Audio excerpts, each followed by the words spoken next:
ಊಟಕ್ಕೆ ಒಂದು ಪೀಸ್ ಉಪ್ಪಿನಕಾಯಿ ಇದ್ದರೆ ಸಾಕು. ಎಷ್ಟು ಚೆನ್ನಾಗಿರುತ್ತೆ ಅಂದರೆ ಹೊಟ್ಟೆ ಫುಲ್ಲು ಊಟ ಮಾಡ್ಬೋದು, ಅಷ್ಟು ಚೆನ್ನಾಗಿರುತ್ತೆ. ಇದಕ್ಕೆ ಬಿಸಿ ಬಿಸಿ ಅನ್ನಕ್ಕೆ ಸ್ವಲ್ಪ ಇದು ಗೊಜ್ಜು ಹಾಕ್ಕೊಂಡು ತುಪ್ಪ ಹಾಕ್ಕೊಂಡು ತಿಂತಾಯಿದ್ರೆ ಹೊಟ್ಟೆ ತುಂಬದೇ ಗೊತ್ತಾಗೋದಿಲ್ಲ, ಇನ್ನೂ ತಿನ್ನಬೇಕು ಅನಿಸುತ್ತೆ. ಎಷ್ಟು ಚೆನ್ನಾಗಿ ಗ್ರೇವಿ ಬಂದೈತೆ ನೋಡಿ. ಇದಕ್ಕೆ ನಾವು ಏನೇನು ಹಾಕಿದ್ದೀನಿ ಅಂತ ವೀಡಿಯೋದಲ್ಲಿ ಡೀಟೇಲಾಗಿ ಶೇರ್ ಮಾಡ್ತೀನಿ.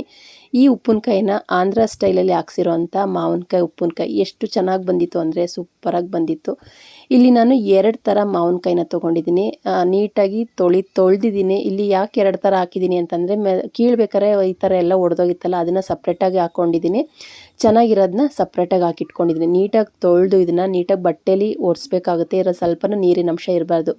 ದಪ್ಪ ಕಟ್ ಮಾಡಬೇಕಾಗುತ್ತೆ. ಆಂಧ್ರ ಕಡೆ ಎಲ್ಲ ಯಾವ ರೀತಿ ಅಂದರೆ ವಾಟೆ ಸಮೇತನೇ ಹಾಕ್ತಾರೆ. ಇಲ್ಲಿ ನಮಗೆ ಕಟ್ ಮಾಡೋಕ್ಕಾಗಲ್ಲ ಅಂಥೇಳಿ ಬರೀ ಮಾವಿನಕಾಯಿ ಹೋಳುಗಳ್ನ ಇಷ್ಟು ದಪ್ಪ ಮಾಡಿಕೊಂಡು, ದಪ್ಪ ಇದ್ದರೆ ಚೆಂದ, ತುಂಬ ಸಣ್ಣ ಬೇಡ, ಇಷ್ಟು ದಪ್ಪ ಇದ್ದರೆ ಸಾಕು.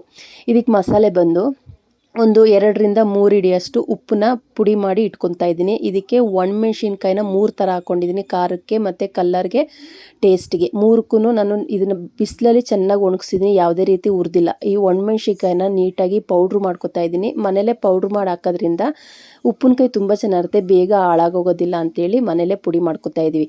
ಇದನ್ನು ಜಲ್ಡಿ ಮಾಡಿಕೊಂಡು ಅದೇನು ಪೌಡ್ರ್ ಬರುತ್ತಲ್ಲ ಅದು ಮಾತ್ರ ನನಗೆ ಬೇಕು. ಹಾಗಾಗಿ ಒಂದು 3 ರಿಂದ 4 ಸಲ ನಾನು ಒಣಮೆಣ್ಸಿನ್ಕಾಯಿನೇ ಥರ ಪುಡಿ ಮಾಡಿ ಎತ್ತಿಟ್ಕೊತಾ ಇದ್ದೀನಿ. ಮನೇಲೇ ಅವರೆಲ್ಲ ರೆಡಿ ಮಾಡೋದ್ರಿಂದ ವರ್ಷ ಫುಲ್ಲು ಕೆಡೋದಿಲ್ಲ, ಅದು ತುಂಬಾ ಚೆನ್ನಾಗಿರುತ್ತೆ. ಟೇಸ್ಟ್ ಮಾತ್ರ ಸೂಪರಾಗಿರುತ್ತೆ. ಈ ಕಡೆ ನಾನು ಒಣಮೆಣ್ಸಿನ್ಕಾಯಿನೆಲ್ಲ ಪೌಡ್ರ್ ಮಾಡಿ ಸಪ್ರೇಟಾಗಿ ಎತ್ತಿಟ್ಕೊಂಡಿದ್ದೀನಿ. ಇಲ್ಲಿ ಸಾಸಿವೆ ಬಂದು ಜಾಸ್ತಿ ಹಾಕ್ತಾಯಿದ್ದೀನಿ, 150 ಗ್ರಾಮ್ ಅಷ್ಟು ಸಾಸಿವೆ ಹಾಕ್ತಾಯಿದ್ದೀನಿ. ಸಾಸಿವೆನ ಚೆನ್ನಾಗಿ ಸಿಡಿಸ್ಕೋಬೇಕು, ಅಂದರೆ ಹುರ್ಕೋಬೇಕು, ಸೀಸ್ಬಾರ್ದು. 150 ಗ್ರಾಮ್ ಅಷ್ಟು ಸಾಸಿವೆ ಹಾಕಿದ್ದೀನಿ. ಅದನ್ನು 100 ಗ್ರಾಮ್ ಅಷ್ಟು ಜೀರಿಗೆ ಹಾಕಿದ್ದೀನಿ. ಸಾಸಿವೆ ಜಾಸ್ತಿ, ಜೀರಿಗೆ 100 ಗ್ರಾಮ್ ಹಾಕ್ತಾಯಿದ್ದೀನಿ. ಎಲ್ಲ ಸಪ್ರೇಟಾಗಿ ಹಾಕ್ಕೊಂಡು ಹುರ್ಕೋಬೇಕಾಗುತ್ತೆ. ಇದನ್ನು ಸಪ್ರೇಟಾಗಿ ಎತ್ತಿಟ್ಕೊಂಡಿದ್ದೀನಿ. ನೋಡಿ, ಮಾವಿನಕಾಯಿ ಇಷ್ಟು ನನಗೆ ಮಾವಿನಕಾಯಿ ಆಗಿತ್ತೆ, ಅದು ಒಡೆದೋಗಿತ್ತಲ್ಲ ಅದನ್ನು ಸಪ್ರೇಟಾಗಿ ಇಟ್ಟಿದ್ದೀನಿ. ಇದು ವರ್ಷ ಫುಲ್ಲು ನಾವು ಆರಾಮಾಗಿ ತಿಂದ್ರೂ ಏನೂ ಹಾಳಾಗೋದಿಲ್ಲ ಮತ್ತು ಬೇಗ ಕೆಡೋದಿಲ್ಲ, ತುಂಬ ಚೆನ್ನಾಗಿರುತ್ತೆ. ಜೀರಿಗೆನೂ ಸಪ್ರೇಟಾಗಿ ಎತ್ತಿಟ್ಕೊಂಡೆ. ಮೆಂತ್ಯ ಮಾತ್ರ ಇಲ್ಲಿ ನಾನು 1 ಸ್ಪೂನಷ್ಟು ಮಾತ್ರ ಮೆಂತ್ಯ ಹಾಕಿರೋದು. ಮೆಂತ್ಯ ಕಮ್ಮಿ, ಸಾಸಿವೆ ಜೀರಿಗೆ ಜಾಸ್ತಿ ಹಾಕಿದ್ದೀನಿ. ಮೆಂತ್ಯನ ಸಿಮ್ಮಲ್ಲಿ ಇಟ್ಕೊಂಡು ಚೆನ್ನಾಗಿ ಹುರ್ಕೊಂಡು ಅದನ್ನು ಸಪ್ರೇಟಾಗಿ ಹಾಕಿ ಇಟ್ಕೊಂಡು ನೋಡಿ. ಮೆಂತ್ಯ ಇಷ್ಟೇ ನಾನು ಹಾಕಿರೋದು, ಜಾಸ್ತಿ ಹಾಕೋದು ಬೇಡ. ಇಲ್ಲಿ ನಾನು ಕಡಲೆಕಾಯಿ ಎಣ್ಣೆ, ಅರ್ಧ ಲೀಟ್ರ್ ಕಡಲೆಕಾಯಿ ಎಣ್ಣೆನ ಪಾತ್ರೆಗೆ ಹಾಕ್ಕೊಂಡು ಬಿಸಿ ಮಾಡ್ಕೊತಾ ಇದ್ದೀನಿ. ಬಿಸಿ ಮಾಡಿ ಎಣ್ಣೆನ ಆರಿಸ್ಕೋಬೇಕಾಗುತ್ತೆ. ಅದಕ್ಕೋಸ್ಕರನೇ ಫಸ್ಟು ನಾನು ಕಡಲೆಕಾಯಿ ಎಣ್ಣೆನ ಬಿಸಿ ಮಾಡೋಕ್ಕೆ ಇಟ್ಕೊಂಡಿದ್ದೀನಿ. ಈ ಥರ ಅವರು ಆಂಧ್ರ ಸ್ಟೈಲಲ್ಲಿ ಉಪ್ಪಿನಕಾಯಿ ಮಾಡ್ತಾರಲ್ಲ, ಎಷ್ಟು ಚೆನ್ನಾಗಿರುತ್ತೆ ಅಂದರೆ ತುಂಬಾ ಚೆನ್ನಾಗಿರುತ್ತೆ. ಹಾಗಾಗಿ ಮನೆಗೆ ಬಂದಿದ್ದರಿಂದ ನಾನು ಆಂಧ್ರ ಸ್ಟೈಲಲ್ಲಿ ಉಪ್ಪಿನಕಾಯಿ ಹಾಕ್ಸಿದ್ದಾಯಿತು. ಗೆಸ್ಟ್ ಬಂದಿದ್ದರು, ಅವ್ರ ಕೈಲಿ ಮಾಡಿಸಿದ್ದಾಯಿತು. ಈ ಕಡೆ ನಾನು ಸಪ್ರೇಟಾಗಿ ಜೀರಿಗೆನ ಪುಡಿ ಮಾಡಿಕೊಂಡೆ. ನೋಡಿ, ತುಂಬ ಪುಡಿ ಆಗಬೇಕು, ಯಾಕಂದರೆ ಇದೇ ನಮಗೆ ಗ್ರೇವಿ ಥರ, ಅದು ಗೊಜ್ಜು ಥರ ಏನು ಸಿಗುತ್ತಲ್ಲ ಇದೇ ನಮಗೆ ಜೀರಿಗೆ, ಮೆಂತ್ಯ ಮತ್ತು ಸಾಸಿವೆ ಅಷ್ಟೇ ನಮಗೆ ಗೊಜ್ಜು ಥರ ಬರೋದು. ಇದನ್ನು ಸಪ್ರೇಟಾಗಿ ಜೀರಿಗೆನ ಒಂದು ಪ್ಲೇಟ್ಗೆ ಹಾಕಿ ಎತ್ತಿಡ್ಕೊತಾ ಇದ್ದೀನಿ. ಯಾವುದ್ರಲ್ಲೂ ನೀರಿನ ಅಂಶ ಇರಬಾರ್ದು. ಈಗ ಇದೇ ಮಿಕ್ಸಿ ಜಾರ್ಗೆ ಸಾಸಿವೆ ಮತ್ತು ಮೆಂತ್ಯ ಎರಡೂ ಒಂದರಲ್ಲೇ ಹಾಕೋತಾ ಇದ್ದೀನಿ. ಎಷ್ಟು ಘಮ ಅಂತ ಇತ್ತು ಅಂದರೆ ತುಂಬಾ ಚೆನ್ನಾಗಿತ್ತು. ಮತ್ತು ಹೇಳಬೇಕು ಅಂತಂದರೆ ಟೇಸ್ಟ್ ಅಂತೂ ಸೂಪರಾಗಿತ್ತು ಅಂತಲೇ ಹೇಳ್ತೀನಿ. ಸಾಂಬಾರಿಲ್ಲ ಅಂತಂದ್ರೂ ಸ್ವಲ್ಪ ಬಿಸಿ ಅನ್ನಕ್ಕೆ ತುಪ್ಪ ಹಾಕ್ಕೊಂಡು ತಿನ್ಬೋದು ಇದನ್ನು. ಇದು ಮತ್ತು ಸಾಸಿವೆ ಮೆಂತ್ಯ ಪುಡಿ, ಈ ಕಡೆ ಜೀರಿಗೆ ಪುಡಿ ಮಾಡ್ಕೊಂಡಿದ್ದಾಯಿತು. ಮೇನ್ ಇದಕ್ಕೆ ಶುಂಠಿ ಬೆಳ್ಳುಳ್ಳಿ ಪೇಸ್ಟ್ ಹಾಕ್ತಾರೆ ಅಲ್ವಾ. ನಿಜವಾಗ್ಲೂ ಹೇಳ್ತೀನಿ, ಶುಂಠಿ ಬೆಳ್ಳುಳ್ಳಿ ಪೇಸ್ಟ್ ಹಾಕೋದ್ರಿಂದ ಆ ಉಪ್ಪಿನಕಾಯಿಗೆ ಒಳ್ಳೆ ಟೇಸ್ಟು, ತಿನ್ಬೇಕಾದ್ರೆ ಅಷ್ಟೇ ರುಚಿಯಾಗಿರುತ್ತೆ. ಇದಕ್ಕೂ ಅಷ್ಟೇ ನೀರನ್ನ ಸ್ವಲ್ಪನೂ ಸೋಗಿಸ್ಬಾರ್ದು.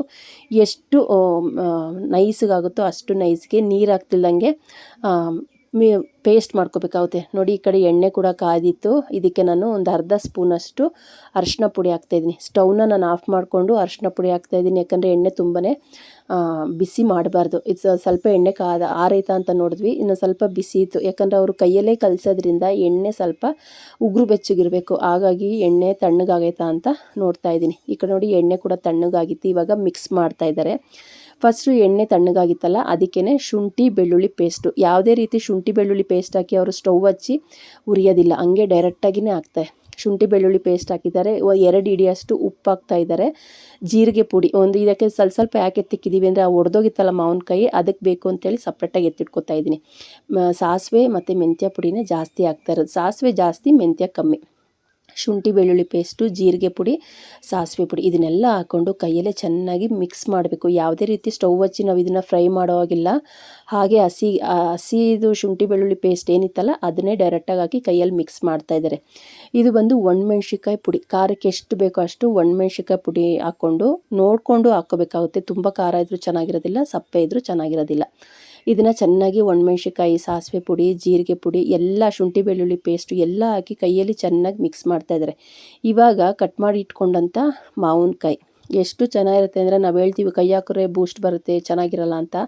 ನಿಜವಾಗ್ಲೂ ಹೇಳ್ಬೇಕಂತ ಅಂದರೆ ಆಂಧ್ರ ಸ್ಟೈಲಲ್ಲೆಲ್ಲ ಇದೇ ರೀತಿಯೇ ಉಪ್ಪಿನಕಾಯಿ ಮಾಡೋದು, ತುಂಬ ಟೇಸ್ಟಿಯಾಗಿರುತ್ತೆ. ನಾನು ಒಂದು ಸಲ ತಿಂದಿದ್ದೆ ಅವ್ರ ಮನೇಲಿ.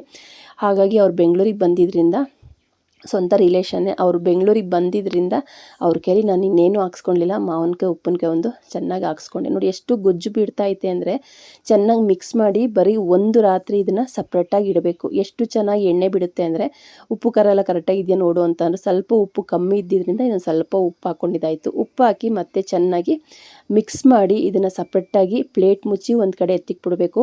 ಇದು ನಾನೇನು ಒಡೆದೋಗಿತ್ತಲ್ಲ ಅದನ್ನು ಹಾಕಿರೋ ಅಂಥ ಉಪ್ಪಿನಕಾಯಿ. ಇದು ಬಂದು ನಾವೇನು ಮಿಕ್ಸ್ ಮಾಡಿ ಇಟ್ಟಿದ್ವಲ್ಲ ಆ ಉಪ್ಪಿನಕಾಯಿ ಎಷ್ಟು ಚೆನ್ನಾಗಾಗಿತ್ತು ಅಂದರೆ ತುಂಬಾ ಚೆನ್ನಾಗಾಗಿತ್ತು. ಈ ಥರ ಮೆಥಡಲ್ಲಿ ನೀವು ಒಂದು ಸಲ ಉಪ್ಪಿನಕಾಯಿ ಹಾಕಿ ತಿಂದು ನೋಡಿ. ಬಿಸಿ ಬಿಸಿ ಅನ್ನಕ್ಕೆ, ಬೇಳೆ ಸಾರಿಗೆ, ಉಪ್ಪಿಟ್ಟಿಗೆ ಯಾವುದಕ್ಕಾದ್ರೂ ಈ ಉಪ್ಪಿನಕಾಯಿ ಸೂಪರಾಗಿರುತ್ತೆ. ನೀವು ಒಂದು ಸಲ ಈ ಉಪ್ಪಿನಕಾಯಿನ 2 ಮಾವಿನಕಾಯಲ್ಲಿ ಹಾಕಿ ಮಾಡಿ ನೋಡಿ. ತುಂಬಾ ಚೆನ್ನಾಗಿರುತ್ತೆ. ಟೇಸ್ಟ್ ಅಂತೂ 100ಕ್ಕೆ 100 ಕೊಡ್ಬೋದು, ಅಷ್ಟು ಚೆನ್ನಾಗಿರುತ್ತೆ. ನೋಡಿ, ಇದರಲ್ಲಿ ಯಾವುದೇ ರೀತಿ ಉಪ್ಪು ನೀರಲ್ಲಿ ನಾವು ನೆನೆಸಲಿಲ್ಲ. ಮಾವಿನಕಾಯಿನ ಡೈರೆಕ್ಟಾಗಿ ಮಸಾಲೆಗೆ ಹಾಕಿ ನೆನೆಸಿದಾಯಿತು. ನೀವು ಒಂದು ಸಲ ಟ್ರೈ ಮಾಡ್ತೀರಂತ ಭಾವಿಸಿದ್ದೀನಿ. ಈ ವಿಡಿಯೋ ಇಷ್ಟವಾದಲ್ಲಿ ಲೈಕ್ ಮಾಡಿ, ಶೇರ್ ಮಾಡಿ, ಕಮೆಂಟ್ ಮಾಡಿ. ನಿಸರ್ಗ ಕುಕಿಂಗ್ ಚಾನಲ್ನ ಇನ್ನೂ ಯಾರೆಲ್ಲ ಸಬ್ಸ್ಕ್ರೈಬ್ ಮಾಡ್ಕೊಂಡೆ ನೋಡ್ತಾ ಇದ್ದೀರೋ ದಯವಿಟ್ಟು ಸಬ್ಸ್ಕ್ರೈಬ್ ಮಾಡ್ಕೊಂಡು ನೋಡಿ, ಸಪೋರ್ಟ್ ಮಾಡಿ ಅಂತ ಕೇಳ್ಕೊಳ್ತಾ ಇದೇ ರೀತಿ ಸಿಂಪಲ್ ವಿಡಿಯೋ ತೊಗೊಂಡು ಬರ್ತೀನಿ. ಅಲ್ಲಿ ತನಕ ಹೋಗಿ ಬರ್ತೀನಿ. ನಮಸ್ತೆ, ಬಾಯ್ ಬಾಯ್ ಫ್ರೆಂಡ್ಸ್.